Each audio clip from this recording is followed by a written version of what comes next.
Hasiera emongo dotzegu osoko bilkurari. Jasangarritasun, partaidetza eta langile informazio batzordearen erabaki proposamena. Udaltzaingoaren plantillan 55 urtetik gora duten langilei gaueko txanda kentzari buruz.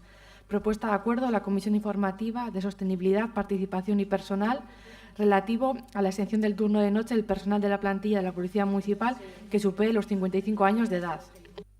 Pertsonalak emongo dozku honen berri modu laburtu baten. Galdakoko udalaren udaltzaingoaren plantillan askribatutako pertsonalaren behar berriak estimatu ostean, gaur ebazpen proposamen hau dakarkigu udabatza honetara gai honi erantzuna emateko. Udaltzaingoaren plantillara askribatutako pertsonal nagusientzat 55 urte baino gehiago dutenentzat gau txanden salbuespena aukeratzat izatea, zeren eta guzti hau ez baita Galdakoko udalaren pertsonal funtzionarioen lan egoeraren akordio regulatzailean jasota. Baldintza onuragarri honek ez du zertan eraginik izan behar zerbitzu publikoaren kalitatearekin eta amaitzeko garrantzitsua da azpimarratzea proposamen hau udal komitearekin negoziatu dela. Con el objetivo de dar una respuesta a nuevas necesidades del personal adscrito a la plantilla de la Policía Municipal del Ayuntamiento de Galdakao, en orden a conciliar la edad con el desempeño del trabajo en horario nocturno, se trae a este pleno la propuesta de acuerdo basada en la posibilidad de exención de turnos de noche para el personal mayor de 55 años, adscrito a la plantilla de la Policía Municipal, la cual no se encuentra recogida en el acuerdo regulador de las condiciones de trabajo del personal funcionario al servicio del Ayuntamiento de Galdakao. Estimando la conveniencia de introducir en el acuerdo regulador como condición más beneficiosa la posibilidad de solicitar la exención de los turnos de noche al cumplir 55 años, con sujeción a una serie de límites al objeto de no menoscabar la calidad del servicio público a la ciudadanía. Señalar que la misma ha sido negociada con el Comité Unitario de Trabajadores y Trabajadoras del Ayuntamiento de Galdakao en diversas reuniones mantenidas durante el presente ejercicio, habiéndose llegado a un acuerdo respecto a la regulación de la propuesta realizada. Eskerrik asko. Eskerrik asko. Intervenciones de los grupos políticos. Alderdi Popularra. Sí, gracias, alcalde. Simplemente para manifestar mi voto en el pleno, que es el mismo que mantuve en comisión, después de preguntar si había sido acordado con los sindicatos y que si con este acuerdo se garantizaba el servicio, que no afectaría al servicio que tiene que mantener la Policía Municipal. Ha aclarado que no iba a perjudicar el servicio, que se haría la reestructuración de la manera correspondiente, pues mi voto va a ser favorable al acuerdo. Gracias. Eskerrik asko. Beste interbentziorik bai, Alderdi Sozialista ez, Galdeko Jauzi, Uhatze, Galdeko Orain bai. Sí, no, tan solo aclarar el sentido del voto, que fue favorable en la comisión y va a ser favorable hoy. Entendemos que cualquier medida que sirva para mejorar la calidad de la salud laboral de los trabajadores y trabajadoras municipales es bienvenida y esperamos que se sigan tomando este tipo de medidas con respecto a trabajadores de otras áreas. Eskerrik asko, beste interbentziorik ez, ez, zuzenen bozkatzera pasatuko ginateke. Partido Irabazi, Socialistas, Usan Solo Herria, Galdakao Orain, EH Bildu, EAJ-PNV. Horrela ateratzen da, beraz, hurrengo puntura pasatzen gara. Ogasun eta Ondare Informazio Batzordearen erabaki proposamena. Kontzeptu batzuen kaudimen ezagatik, itxitako ekitaldietako kobratu gabeko eskubiden baja expedienteak honesteari buruz. Propuesta de acuerdo a la Comisión Informativa de Hacienda y Patrimonio de aprobación de expedientes de baja de derechos pendientes de cobro de ejercicios cerrados por motivos de insolvencia de varios conceptos, así como de sanciones de tráfico. Ogasuneko kontsejalak laburbilduko esku proposamena.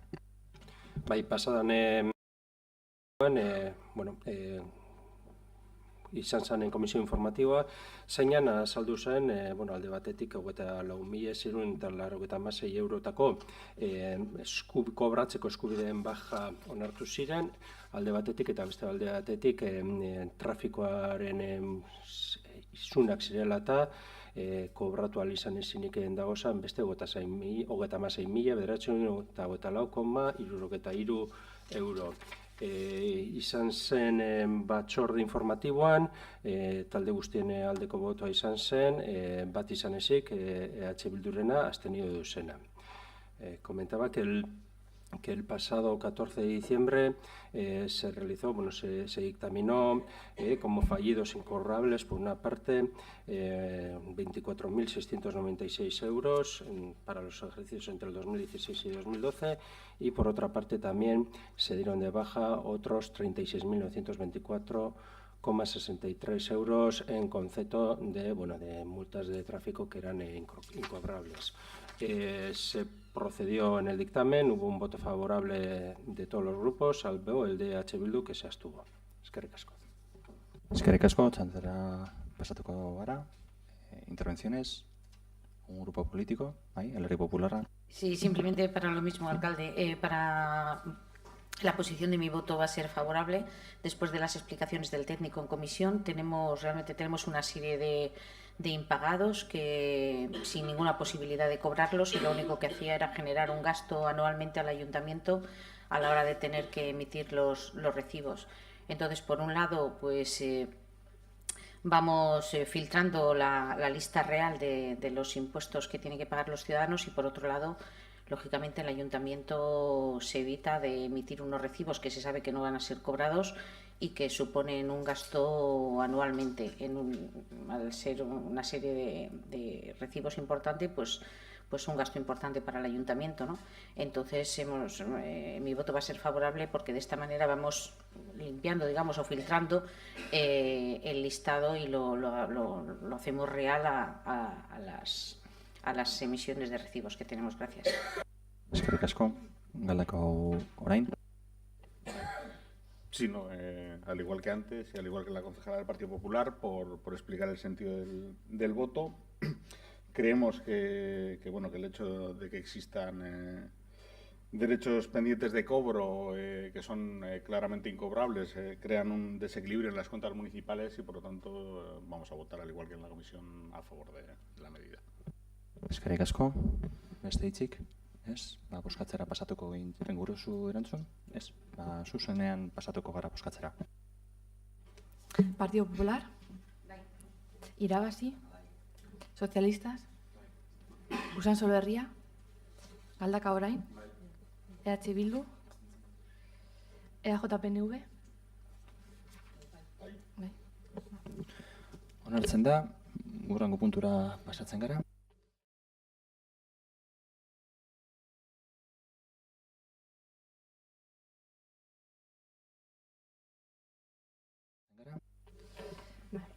Kontu hartzaile organoak udal zerbitzu ekonomikoen 29 fakturen zerrendari buruz egindako eragozpen txostenen kontu ematea. Urrenez urren guztira 48.020,15 eurokoa.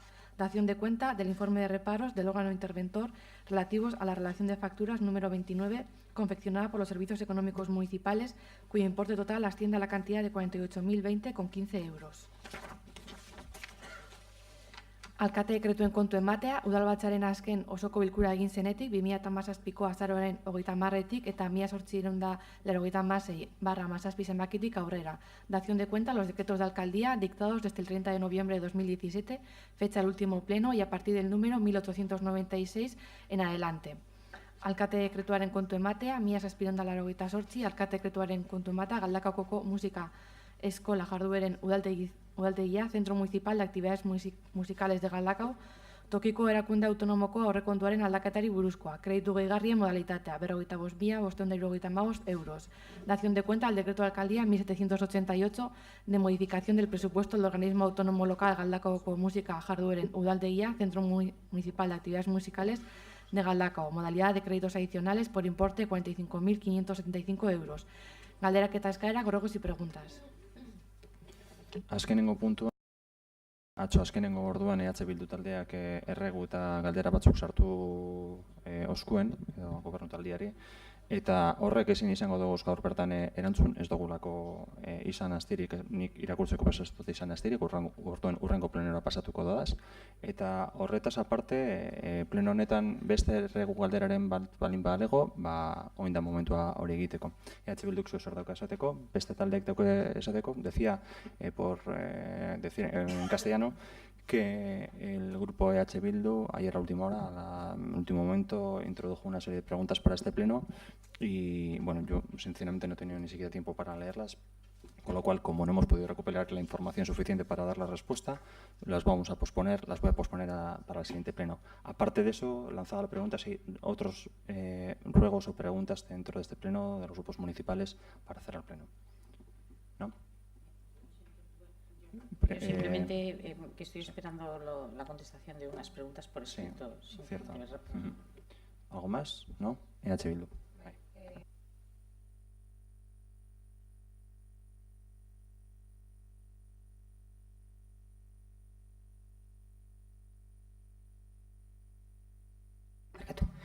Bai, oin dela pleno batzuk esan zen, araun moduan hartuko zala, plenoko gai ordenean agertzen ziren erreguta galderak bota alizatea eta gainontzeak idatziz, esan jarri eperik. Orduan, guk ulertzen genuen idatziz hartutako galderak edo erreguak erantzungo zirela. Eta hori horrela ez bada izango, niri gustatuko jatazan irakurtzea pleno honetan.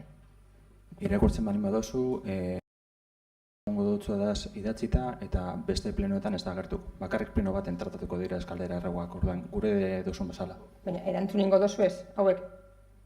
Galdera guztiak erantzuten dugu. Segundo bat.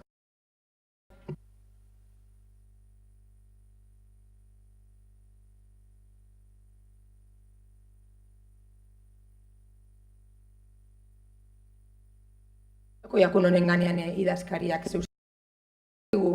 Guri araudi horretan ez da ezer esaten denborari buruz. Guk idatzi sartu dugu plenoa baino lehenago, 3 baino lehenago atzo. Hortaz, ez dakigu noiz erantzungoan edo ez, edo epe bat jartzen da edo... Beitu, ez dakit eperik dagoen hau arautzen dagoena, ontsi hortan preguntako dutzegu idazkari erokorrari, baina zuek atzo 3etan sartu zendua zen galdera honek eta gaur plenoa goizeko 9etan da. Zuek geuri eskatzen dozkuzue, beti eskatzen dozkuzue, epe minimo batzuk betetzea ez zuen lana egin alizateko. Kasu honetan, bardin, atzo 3etatik gaurrera arte ez dau eperik egon, hori jasotzeko bez, nik gaur jaso daz preguntak, gaur bertan. Atzo 3etan sartu zen duazalako erregistotik. Hori horrela da. Orduen, nik pres nago, ez dako dalako inolako problemarik, zuek gaur galdera erreguak botatzeko, baina gaur botatzen balin badozu ez, nik gaur ez noa erantzuten, eta erantzungo datzue idatzita. Beraz, gure badozue plenoan bertan erantzun horrek emotea, utziko gendun urrengo plenora arte.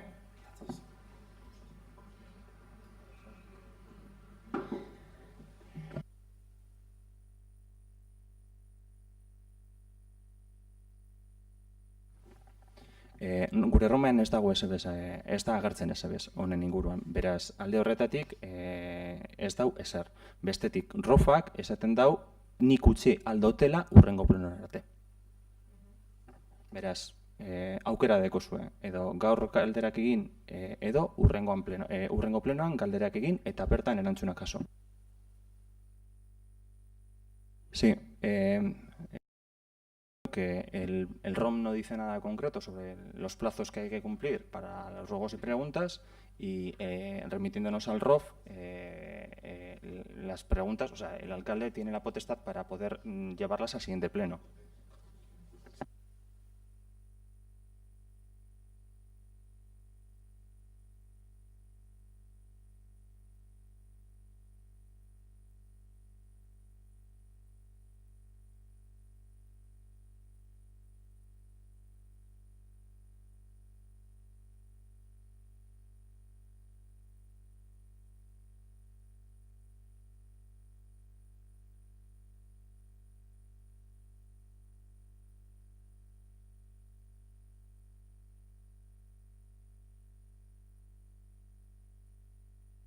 Bai.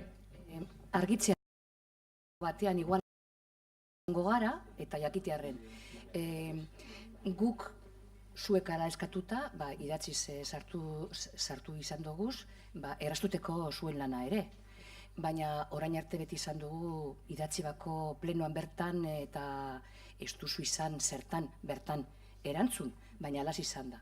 Orduan, harritzen hasi esaten duzunean, azkeneko momentuan sartu duguzuela, neu sartu nebazan, 2 minutu bitxiago, egia da, baina txapelenan sartzeko aukera ere badago arratsaldean, eta gaur goizean ere 8etan sartu algen duzan. Ez dago eperik, ez dago ezer esaten romen. Orduan, ez zait balio esatea, argudio hori erabiltzea, azken momentua sartu duzu, ez da azken momentua, arratsaldean sartzeko aukera izan dugu, eta gaur goizean ere, beste kontu bada, gainera, ez du inon jartzen epea eta hori. Orain arte, egin izan duguna izan da plenoan bertan bota, eta zuek erantzun ala ez, baina plenoan bertan botatzeko eskubidea ere izan dugu. Hau egiten dugu, erraztuteko zuen lana. Baina eskubide hori jarraitzen duzu eukiten. Bermatzen dutzuet ez, azkenengo momentuan guk ez dugulako izan denborarik, nik badinotzu alkate moduan ez dut eukin denborarik, ez da irakurtzeko bez.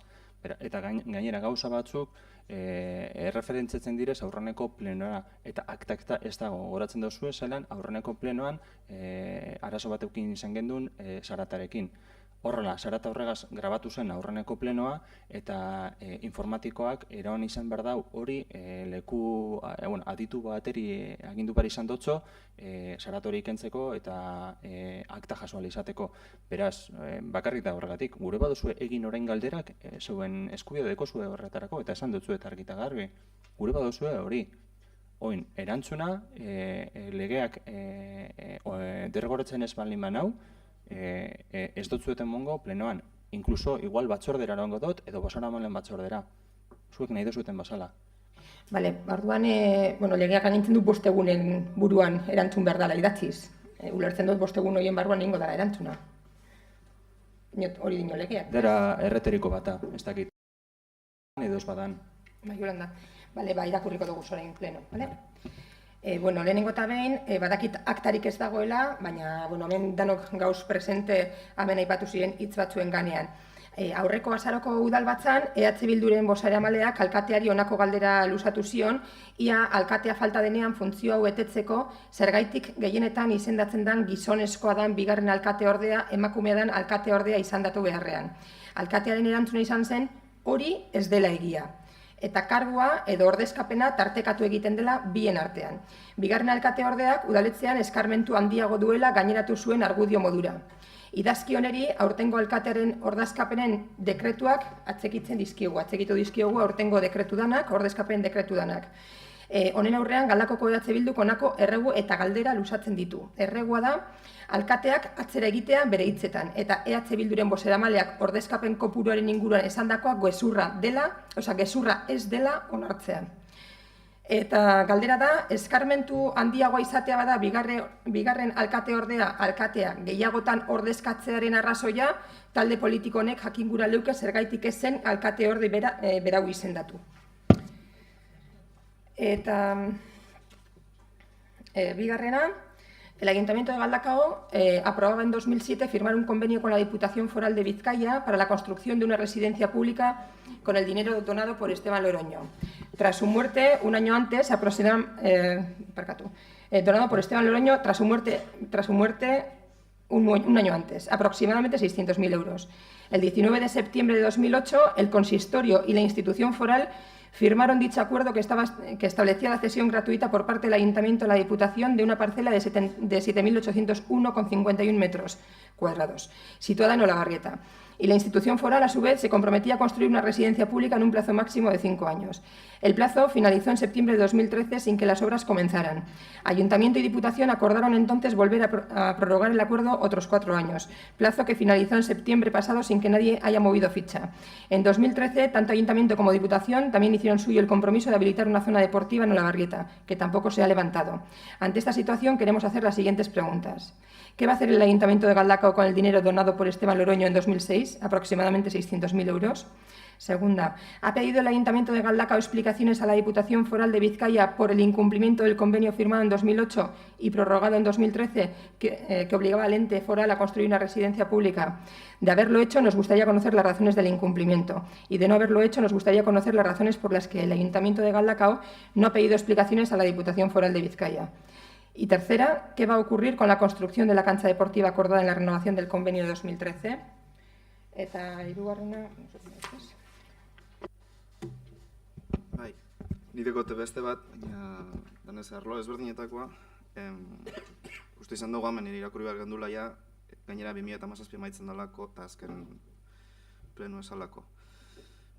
Legegintzaldia hasi zenetik, hainbat alditan eskatu izan dugu euskararekiko identifikatutako gabeziak konponduak behar luketela.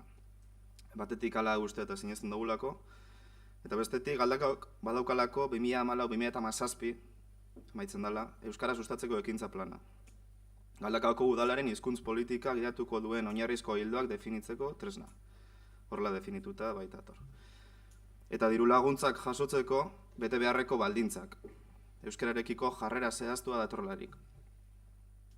Baina euskararekiko egoera ez bidezkoak salatzean, behin eta berriz aitzakiak baino ez ditugu jaso udalaren erantzunetan.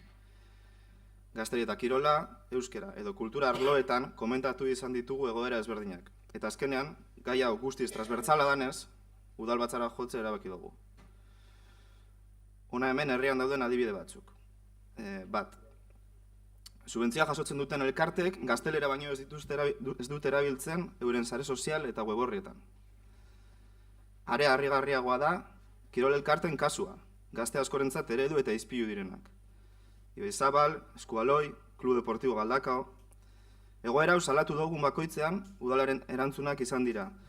Laguntza eskaini dutzegula edukiak euskaraz ere argitaratu ditzaten, eta, behin, erantzun jotan be, udalak ez daukala behar beste medio horrelako egoera guztiak kontrolatzeko. Euskara sustatzeko ekintza planak diona hause da, artikulu batean. Herriko klube eta kirol taldeekiko lankidetza bultzatzea, euskararen erabileraren normalizazioan ikusten diren gabeziak identifikatu eta elkarrekin garatzeko. Hau da helburuetako bat. Eta ia 2 urteko epea eman diogu udalari egoera iraultzeko eta berdinetan gaude, kasunetan. Erregue, ez badituzte hizkuntza irizpideak betetzen, diru laguntzak kentzea. Beste irizpide batzuk bete behar deuriez, bai ala bai. Bigarrena, kulturatzeko lehiatiletan dauden langile ez euskaldunen kasua. Udalen erantzuna, kontuan izan behar dela, denbora asko dara matzatela lanpostu horietan. Hau da euskara sustatzeko ekintza planak diona, helburuetako batean.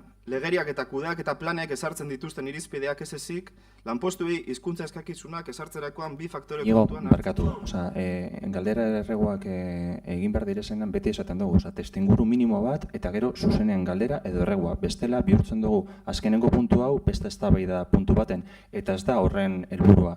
Beraz, joan zatez mesedez harira edo botaizu galdera edo erregua. Baina da bakarrik argudiatzeko erregua. Ja, baina ezin dugu egin hau, ezin dugu bilakatu hau modu desordenatu baten edo zer gauza tratatzeko jorratzeko. Ez da horretarako, ez da horren proposamena.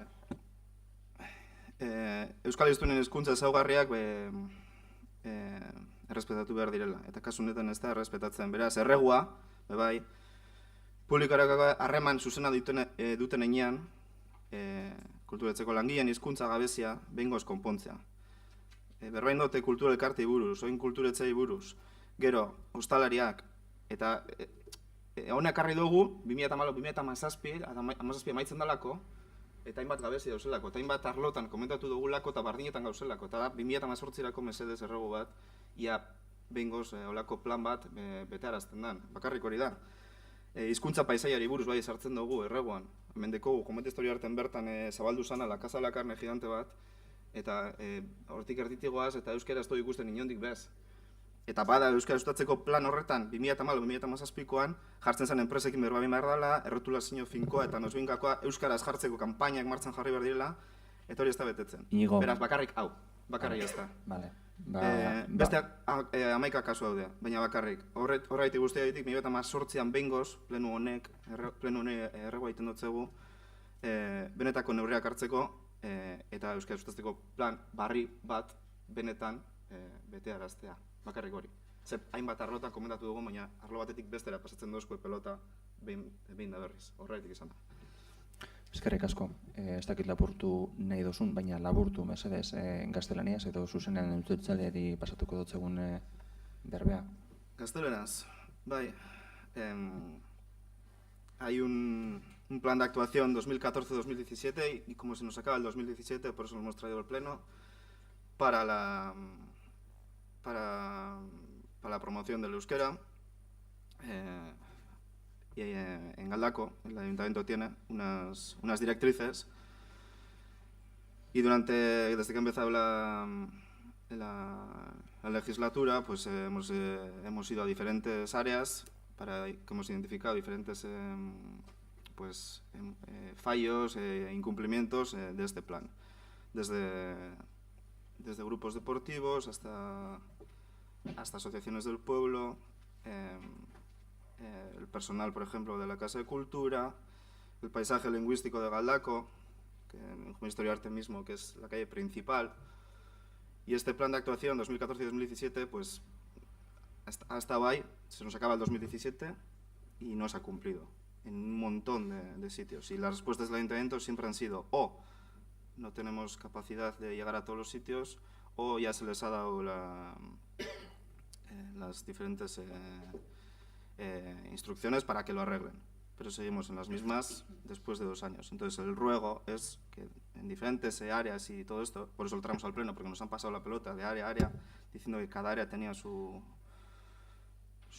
responsabilidad, que el 2018, que habrá que hacer un nuevo plan de promoción del euskera en Galdako, que por favor que se cumpla.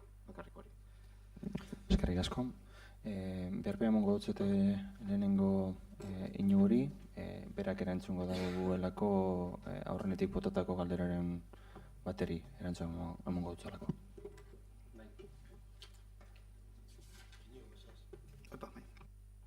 Bai, zehazki da, Esteban Loroñoren erentziaren inguruko egin direzen 3 galderak.